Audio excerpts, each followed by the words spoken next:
Аз съм израснала сред книги, моята баба беше библиотекарка и аз си прекарвах летата, когато отивах на гости при нея в читалището, в библиотеката.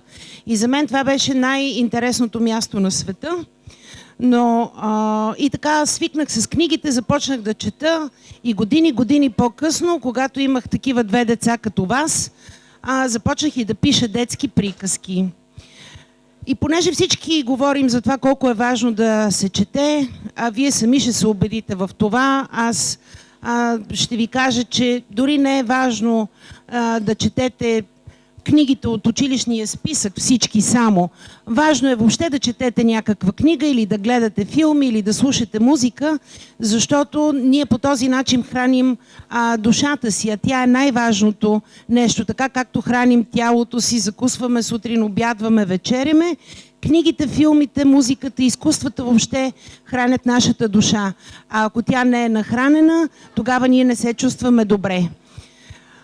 Затова е важно да се чете. Независимо дали от училищния списък или от нещо, което мама, баба, татко или някой като нас ви е препоръчал да прочетете.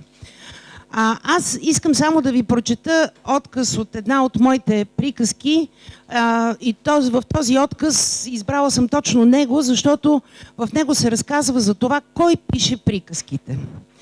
Виждате, че дори в тази книжарница е пълно с книги, непрекъснато говорим за книгите, учителите, майките, бащите, но много рядко се питаме кой пише книгите. Ето пред вас седиме сега Петя и аз. Ние сме две от момичетата в този свят, които пишат книги. Но аз имам и друга версия по този въпрос, че авторите не са съвсем автори и затова искам да ви прочета този отказ, за да ви разкажа и на вас какво съм разбрала. В историята се разказва тя се казва Мъдрецът, но преди да стане мъдрец, разбира се, мъдрецът е бил малко любопитно момче, което като вас ходило на училище, там разбира се го карали да учи уроци. То не харесвало всички часове и за да избяга от часовете, ходило в библиотеката и четяло книги. И така постепенно славата му на умен човек пораснала, заедно с него, със славата си пораснал и той, и след време станал мъдрец. Тръгнал по света, за да потърси някой автор на книга. Защото казвал си той, аз чета толкова много книги, в книгите пише какви ли не неща, но искам да видя един човек, който е написал книга. И така той тръгнал по света, за да намери автор на книга, за да види какво е това нещо. И аз точно този отказ ще ви прочета, какво научил той. Така, спрял той в един малък град по пътя си и какво се случило там. Славата му на вече мъдрец ходила преди него и около масата му се струпвали непрекъснато тълпи от хора. Така и този ден. Дъждът упорито набивал капките си в земята. Това обстоятелство разгонило хората, които дошли да питат за разните си проблеми. Той обаче спокойно седял под дъжда и неочаквано на масата му кацнала сврака. Тя била необикновена. Проговорила му на човешки език. "Ти какво правиш тук в този дъжд?" попитала тя.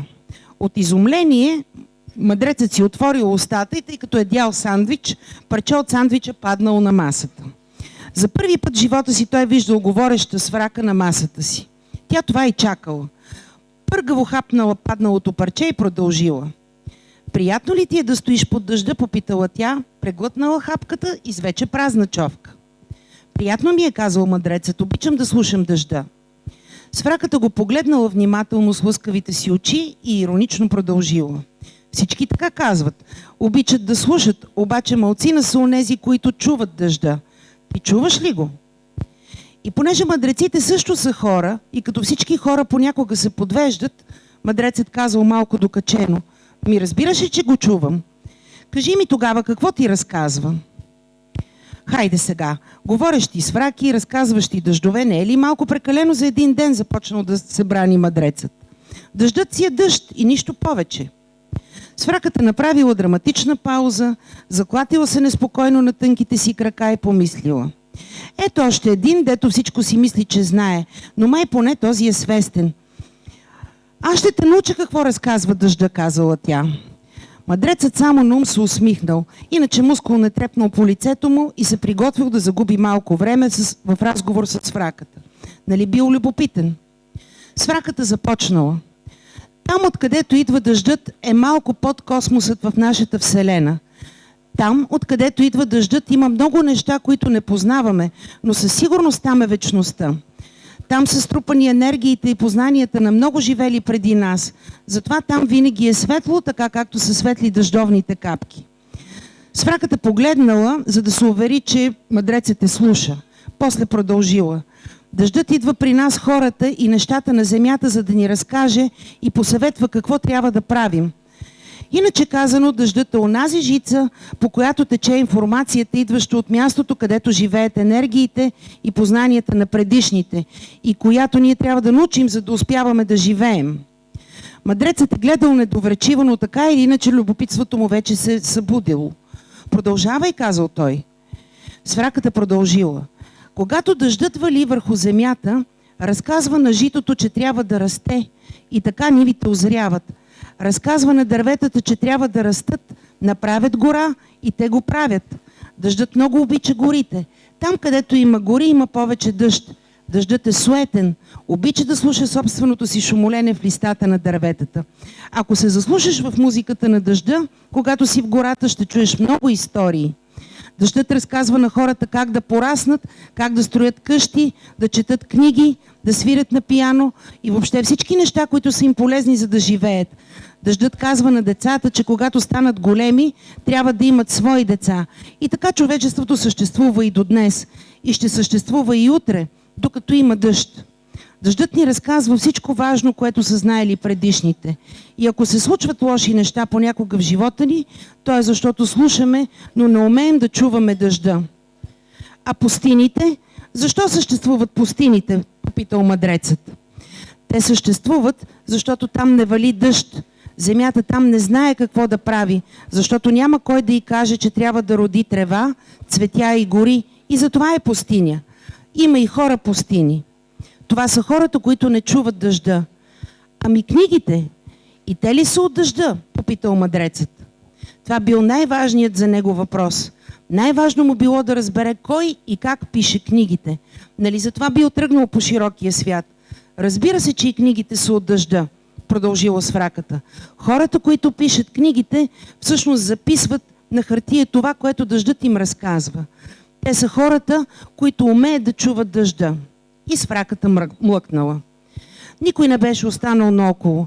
Дъждовните капки тихичко потропваха по масата, сякаш приспани от гласа ти.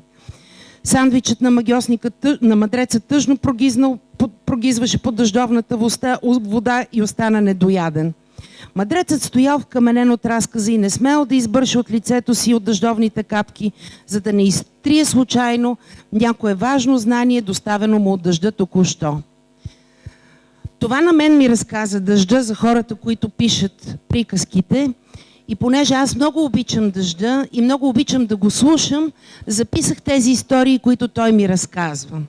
Така че когато четете някоя книга, мислете си, освен за историята вътре и за човека, който е написал, каква е неговата история, колко интересно е живял, дали е обичал дъжда, дали не е обичал дъжда. Важно е да четете наистина. Четете колкото можете.